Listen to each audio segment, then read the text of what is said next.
Hello students, welcome back to Shubham lecturer channel. तो student, इस video में हम क्लास 12 फिजिक्स के चैप्टर 9 से चैप्टर 14 तक यानी कि सेकंड फिजिक्स के सभी इम्पॉर्टेंट अति लघुत्तरीय प्रश्नों को आंसर के साथ पढ़ेंगे। स्टूडेंट, इस वीडियो में हम किरण प्रकाशिकी एवं प्रकाशिकी यंत्र, तरंग प्रकाशिकी, विकिरण एवं द्रव्य की द्वैत प्रकृति, परमाणु, नाभिक और जो आपका लास्ट चैप्टर है, इन सभी के इम्पॉर्टेंट अति लघुत्तरीय प्रश्नों को आंसर के साथ पढ़ने वाले हैं। तो अगर आप क्लास 12 में हैं तो इस वीडियो को लास्ट तक देखते रहें ताकि कोई भी इम्पोर्टेंट टॉपिक आपका मिस ना हो। लास्ट तक देखते रहे। जैसा कि आपको पता है कि इससे पहले मैंने आपको क्लास 12 फिजिक्स के फर्स्ट फिजिक्स यानी कि फर्स्ट जो फिजिक्स है आपका और केमिस्ट्री के दोनों जो है chemistry first part and second part के इम्पॉर्टेंट अति लघुत्तरीय क्वेश्चंस को मैं बता चुका हूं। ठीक है, तो इसमें देखिए, जैसे ये फर्स्ट जो मैंने क्वेश्चन लिया है वो किरण प्रकाशिकी एवं प्रकाशिकी यंत्र से है, यानी सेकंड फिजिक्स के फर्स्ट चैप्टर से। क्वेश्चन क्या है कि क्रांतिक कोण की परिभाषा लिखिए, यानी कि क्रांतिक कोण क्या होता है। ठीक है, तो देखिए मैंने यहाँ पर नोट्स की तरह आपको प्रोवाइड कराया है। तो देखिए किस प्रकार से लिखेंगे। सघन माध्यम में बना हुआ आपतन कोण जिसके लिए विरल माध्यम में अपवर्तन कोण 90 डिग्री, ठीक है, यानी कि 90 अंश हो, क्रांतिक कोण कहलाता है। यानी कि आपको पता है कि सघन माध्यम और विरल माध्यम दो माध्यम होते हैं। ठीक है, तो सघन माध्यम में बना हुआ आपतन कोण जिसके लिए अगर विरल माध्यम में अपवर्तन कोण 90 डिग्री हो जाए तो इसी को हम कहेंगे क्रांतिक कोण, और इसको हम लोग डिनोट करते हैं कैपिटल सी से। ठीक है, समझ में आया। तो ये जो कोण बनता है ये सघन माध्यम में बनता है, तो इसी को हम कहते हैं क्रांतिक कोण। तो ये था आपका फर्स्ट क्वेश्चन। सेकंड क्वेश्चन देखिए, उस भौतिक सिद्धांत का नाम लिखिए जिस पर प्रकाशिक तंतु का कार्य सिद्धांत आधारित है।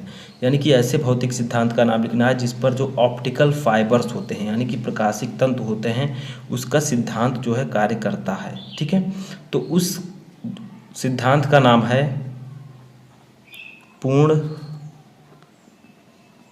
आंतरिक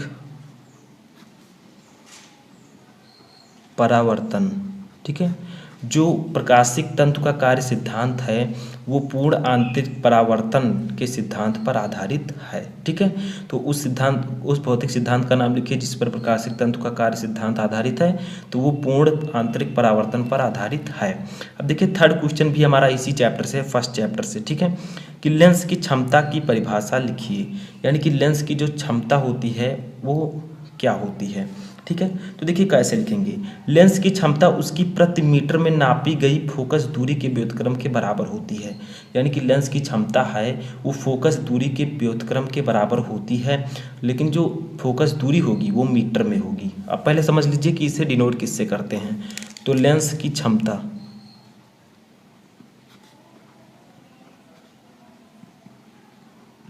क्षमता को स्मॉल पी, ठीक है, स्मॉल पी से प्रदर्शित करते हैं। यानी कि लेंस की क्षमता को हम लोग स्मॉल पी से प्रदर्शित करते हैं। अब इसके फार्मूले की अगर बात की जाए तो मैंने आपको डेफिनेशन में ही बता दिया है कि P इक्वल टू होता है 1/F। ठीक है, वो भी मीटर में। ठीक है, तो ये होता है आपका फार्मूला। अब इसके मात्रक की बात की जाए तो हम लोग मात्रक भी साइड में लिख देते हैं, मात्रक। तो इसका मात्रक होता है D, यानी कि डायोप्टर। ठीक है, ये इसका मात्रक होता है। तो लेंस की क्षमता क्या होती है। लेंस की क्षमता जो होती है वो फोकस दूरी के व्युत्क्रम के बराबर होती है, जिसे हम मीटर में लिखते हैं, किसको, फोकस दूरी को। और लेंस की क्षमता का मात्रक होता है डायोप्टर, जिसे हम कैपिटल D से डिनोट करते हैं। अगला क्वेश्चन देखिए जो कि इसी चैप्टर से है। जैसा कि आपको पता है चैप्टर बहुत बड़ा है तो इससे क्वेश्चन पूछे जाने के चांसेस भी ज़्यादा होते हैं। देखिए क्वेश्चन क्या है कि किसी प्रकाशिक माध्यम की वर्ण विक्षेपण क्षमता का सूत्र लिखिए। यानी कि कोई प्रकाशिक माध्यम है उसकी वर्ण विक्षेपण क्षमता का सूत्र लिखिए। तो वर्ण विक्षेपण क्षमता पहले समझिए, वर्ण विक्षेपण क्षमता, ठीक है, जिसको हम लोग डिनोट करते हैं, यहाँ पर मैं लिख देता हूँ थोड़ा, ओमेगा से। कुछ डब्ल्यू के आकार का इस प्रकार से बनता है। ठीक है, ओमेगा से हम डिनोट करते हैं। ओमेगा इक्वल टू फार्मूला होता है NV माइनस NR अपान NY -1, यानी कि वर्ण विक्षेपण क्षमता जो होता है इसको हम ओमेगा से डिनोट करते हैं।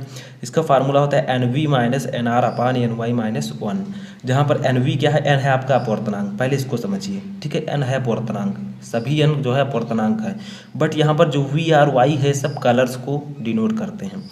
V देखिए वायलट है यानी कि बैंगनी रंग का अपवर्तनांक, ठीक है, इसे हम NB से डिनोट करेंगे। R है रेड, तो रेड कलर का अपवर्तनांक, लाल कलर का, तो इसे हम लोग डिनोट करेंगे NR से। और NY है यानी कि येलो कलर का अपवर्तनांक, इसे हम लोग डिनोट करेंगे NY से, ठीक है। तो ये आपका हो गया चौथा क्वेश्चन।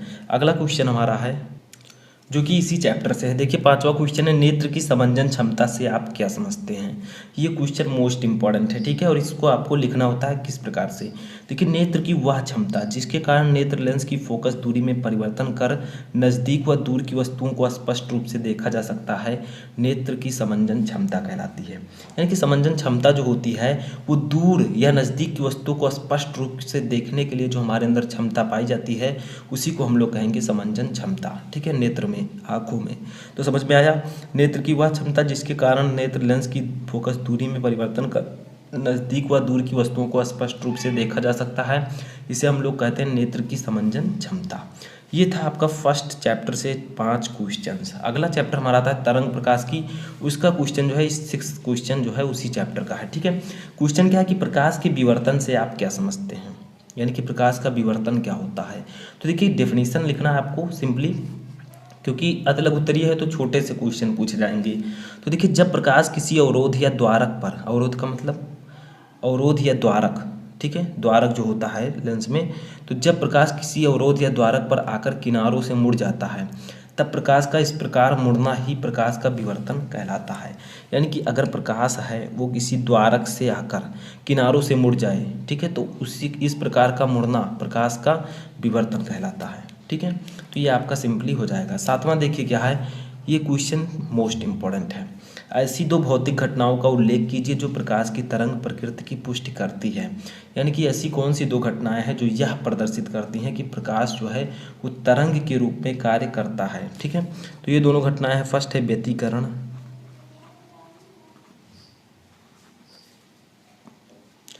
और दूसरा है विवर्तन, ठीक है, विवर्तन।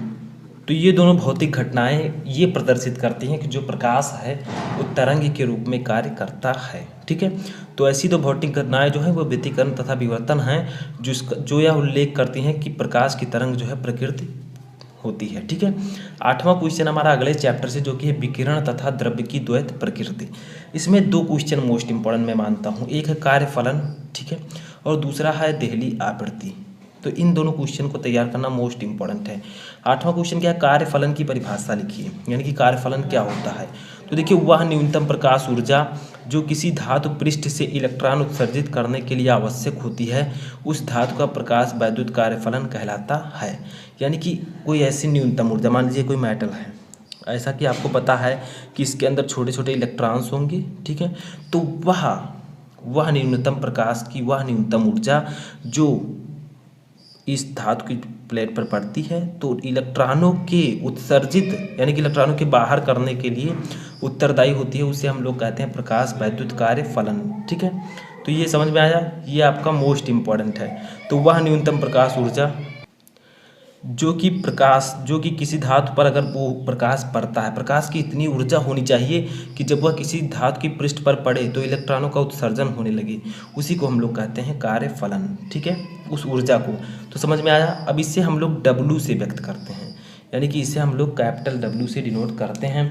और कैपिटल W इक्वल टू एक फार्मूला होता है जो कि होता है H म्यू नॉट, ठीक है, जहाँ पर आपको पता होना चाहिए W equal to H mu naught होता है। यहाँ पर W है आपका कार्यफलन, H है आपका, लिख देते हैं यहाँ पर, H है प्लांक नियतांक, ठीक है, H है प्लांक नियतांक, और म्यू नॉट है, म्यू नॉट ये है देहली आवृत्ति,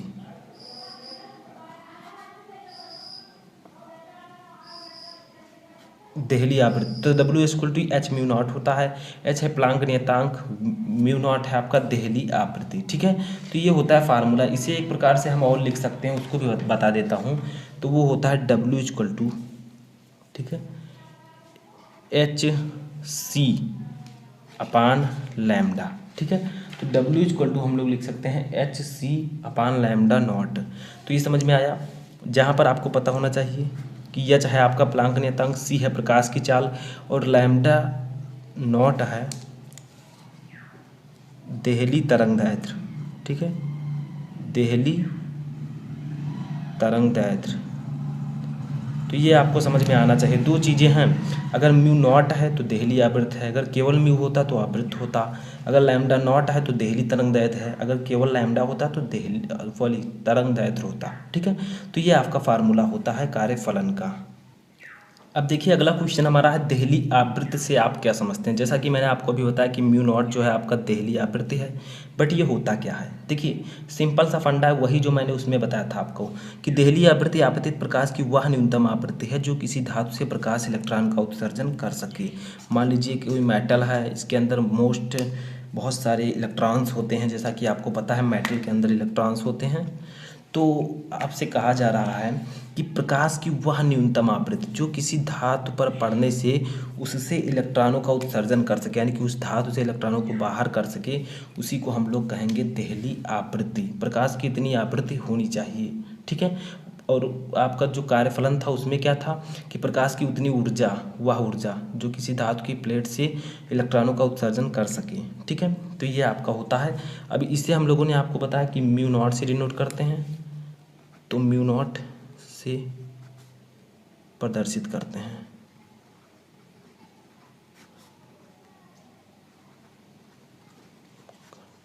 हाँ, ठीक है। अब देखिए हमारा लास्ट और 10वां क्वेश्चन आता है जो कि इसी चैप्टर से है। क्वेश्चन है कि डी ब्रॉगली तरंगदैर्ध्य का सूत्र लिखिए। तो डी ब्रॉगली तरंगदैर्ध्य का जो सूत्र होता है वो होता है lambda equal to H upon M V, ठीक है। अब जहाँ पर मैं बता दूँ, जहाँ पर लैम्डा है आपका तरंगदैर्ध्य पता है आपको, एच है आपका प्लांक नियतांक, तो लिख देते हैं एच प्लांक नियतांक है, ठीक है। एम आपका क्या है, कण का द्रव्यमान, कण का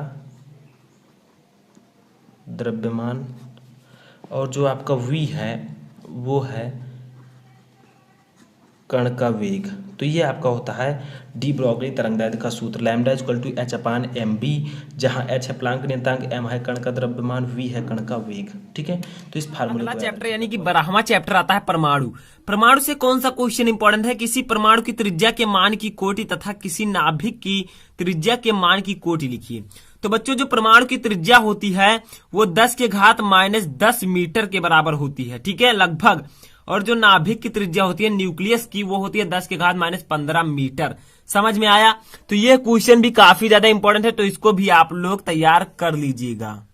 अब इस चैप्टर से स्टूडेंट हमारा दूसरा क्वेश्चन है इंपॉर्टेंट, रिडबर्ग नियतांक का मान लिखिए। तो रिडबर्ग नियतांक का जो मान होता है, जो वैल्यू जो होती है 1.197 गुणे 10 की घात 7 मीटर इनवर्स होती है। आज ही लर्न कर लीजिए, क्योंकि इस चैप्टर में जो न्यूमेरिकल्स लगेंगे वो इसी आर के वैल्यूज पर लगेंगी। तो देखिए रिडबर्ग नियतांक की वैल्यू इसको आप नोट कर लीजिएगा, ठीक है। तीसरा क्वेश्चन हमारा एक छोटा सा न्यूमेरिकल है बच्चों, समझ लेते हैं इसको भी। क्या है, हाइड्रोजन के प्रथम बोर कक्षा की त्रिज्या 0.5 एंगस्ट्रॉम है, तृतीय बोर कक्षा की त्रिज्या ज्ञात कीजिए। तो बच्चों हाइड्रोजन के प्रथम यानी कि N1 बराबर 1 अगर प्रथम को लिया जाए तो, और प्रथम की त्रिज्या जो है बच्चों, प्रथम कक्षा की त्रिज्या 0.5 एंगस्ट्रॉम है, तो यहां पर सीधा फीधा दिया गया है, वही हमने लिख दिया है। अब तीसरे कक्षा की त्रिज्या, तो संख्या क्या है बच्चों कक्षा की 3, तो N3 बराबर 3, और इसकी त्रिज्या हमें निकालनी है।